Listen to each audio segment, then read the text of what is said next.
வைத்தியம் பார்த்தோம். ஆனா செவிலியர்கள் கோபமா பேசுறாங்கன்ற ஒரு விஷயம் தான் பொதுமக்களுக்கு தெரியும். ஆனா செவிலியர்கள் ஏன் அந்த மாதிரி இருக்காங்கிறது உங்களுக்கு தெரியாது.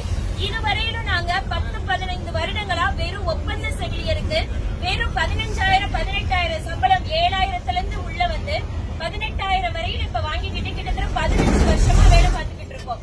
பணி சுமை எங்களுக்கு எவ்வளவு இருக்குங்கிறது உங்களுக்கு தெரியாது. அதே மாதிரி இதை நீங்க வீடியோ எடுத்தாலும் ஓகே சரிங்களா. ஏன் இதை நான் பொதுமக்களாகி உங்கள்கிட்ட நான் இந்த இடத்துல இந்த பஸ்ல பேசுறேன்னா, கிட்டத்தட்ட 4 நாட்களாக போராடிக்கிட்டு இருக்கோம். 2000 செவிலியர்களுக்கு மேல எங்களுக்கு சென்னையில போராட்டம் நடத்திக்கிட்டு இருக்காங்க. இதுவரையிலும் எங்களோட சுகாதாரத்துறை அமைச்சர் நீங்க திமுக அரசு வந்து உள்ள வரும்போது 356 அடிப்படையில எங்களுக்கு வந்து ஒப்பந்த செவிலியர்களா இருக்கிற எல்லா, அதாவது எனக்கு அரசு ஊழியர்களை மட்டும் நான் பேசுற செவிலியர்களுக்கும் அரசு ஊழியர் ஒப்பந்த அடிப்படையில யாரெல்லாம் இருக்காங்களோ அவங்களை எல்லாம் நாங்க நிரந்தரப்படுத்துறோம் சொல்லிதான் அரசு வந்தது. ஆனா இன்னைக்கு கேட்கறாங்க எங்க கிட்ட 356 ஒப்பந்தம் நாங்க கொடுத்தா அதை நாங்க நிறைவேற்றிட்டா கொடுக்கணுமா, அப்படி என்ன நாங்க சொன்னா நாங்க செய்யணுமான்னு கேக்குறாங்க சுகாதாரத்துறை அமைச்சர் மா சுப்பிரமணியம் ஐயா. இதையெல்லாம் நீங்க பொதுமக்களுக்கு நான் கொண்டு போய் சேர்க்கணும்னா நான் அந்த பஸ்ல நான் உங்கள்கிட்ட பேசிக்கிட்டு இருக்கேன். நீங்க பொதுமக்கள் எங்களுக்கு சப்போர்ட் பண்ணலைன்னா கண்டிப்பா அந்த போராட்டம் வெளியில தெரியாது. ரவும் பகலமா உங்களோட பிள்ளைங்க தான் நாங்க, உங்க மக, உங்க தங்கச்சி, உங்க பொண்ணு எல்லாருமே செவிலியரா இருப்பாங்க. கண்டிப்பா எல்லாருமே நடு ரோட்ல நேற்று நைட்டு 12 மணிக்கு கூடுவாஞ்சேரியில இருந்து நடந்தே பிள்ளைங்க கிளம்பாக்கம் வந்தாங்க. கிளம்பாக்கம் நைட்டு, அந்த நைட்டு இரவும் தூக்கமும் இல்லாம எதுவும் இல்லாம நாங்க போராடிட்டு இருக்கோம். ஆனா எந்த அளவுக்கு பொதுமக்களுக்கு ரீச் ஆயிருக்குங்கிறது தெரியல.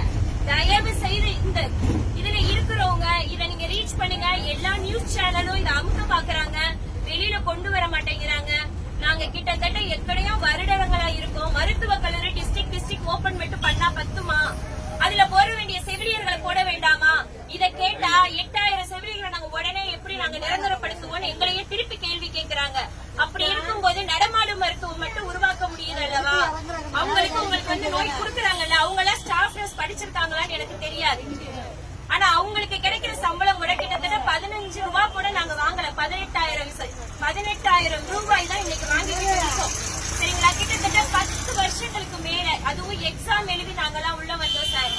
நீங்க இங்க பாக்குறவங்க ஒரு சில பேருக்கு அலட்சியமா இருக்கலாம் நான் பேசுறது. ஆனா உள் உணர்வா யோசிச்சு பாருங்க. உங்களாகிய பொதுமக்களாத்தான் நான் உங்கள்கிட்ட நின்று பேசிக்கிட்டு இருக்கேன் சரிங்களா. எனக்கு இன்னைக்குனா நாளைக்கு உங்க பொண்ணுக்கு செவிலியர் படிக்க வைக்க மாட்டீங்களா? மருத்துவத்துக்குள்ள கொண்டு போக மாட்டீங்களா? இத தயவு செய்து உணர்ச்சி பூர்வமா எல்லாருமே கொண்டு போங்க. உங்ககிட்ட நான் தயவு செய்து உங்ககிட்ட அதை நான் ரொம்ப ரெக்வஸ்டா கேட்கிறேன். இத நீங்க மக்களாகிய நீங்க எங்களுக்கு புரியாம, மக்கள் சொல்லாம இங்க எதுவுமே நடக்காது. மக்களுக்கு ஒவ்வொருத்தவங்களுமே போராட்ட களத்துல நின்றுதான் ஒவ்வொன்றும் கிடைக்குது. இத பொதுமக்கள் நீங்க ஸ்ப்ரெட் அவுட் பண்ணுங்க. நிறைய பேரு வாட்ஸ்அப்ல பாக்குறீங்க, ஷேர் பண்ணி பாக்குறீங்க, சும்மா டான்ஸ் ஆடுறது அதையும் பாக்குறீங்க. எங்களை மாதிரி கஷ்டப்படுற மக்களுக்கு நீங்க இது பண்ணுங்க. உங்களுக்கு ஒண்ணுனா நாங்க தானே சார் வர்றோம், முடியாம ஓடி வர்றீங்க. அன்னைக்கு நாங்க ஸ்ட்ரைக் பண்ணிட்டு இருக்கோம். ராம்நாடு வெளியில இருக்கிற ஒரு இடத்துல ஃபிட் அடிச்சு ஒருத்தர் கீழே விழுந்தாரு. யாரு தூக்கிட்டு பண்ணானா நாங்க. அங்க நின்று செவிலியர்கள் தான் போராட்டம்